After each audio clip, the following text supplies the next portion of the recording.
আজ রান্না করব মজাদার গরু গোস্ত।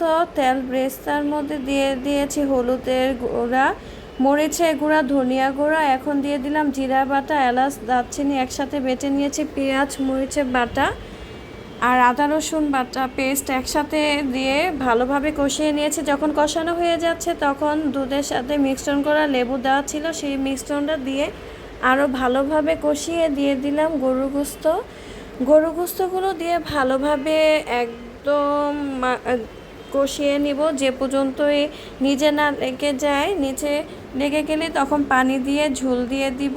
অনেক সুন্দরভাবে কষানো হয়ে গেছে, তেলও দেওয়া হয়েছে, আবার তেলও উঠে গেছে। দেখেন অনেক। এখানে হলুদ দিয়েছি 1.5 চামচ পরিমাণে, মরিচের গুঁড়ো দিয়েছি 4 চামচ পরিমাণে, পানি দিয়ে দিলাম একটু গরম করে, তাতে গোস্তটা ভালোভাবে সিদ্ধ হয়ে যায়। ঝোল যে পরিমাণে রাখবো সে পরিমাণে জালটা দিয়ে অফ করে দিব। আর জিরা গুঁড়া দিয়ে দিয়েছি উপরে। আলহামদুলিল্লাহ, রান্নাটা রেডি হয়ে গেছে, কমপ্লিট। অনেক মজা হয় এভাবে গরু গোস্ত ভুনা করে রান্না করলে।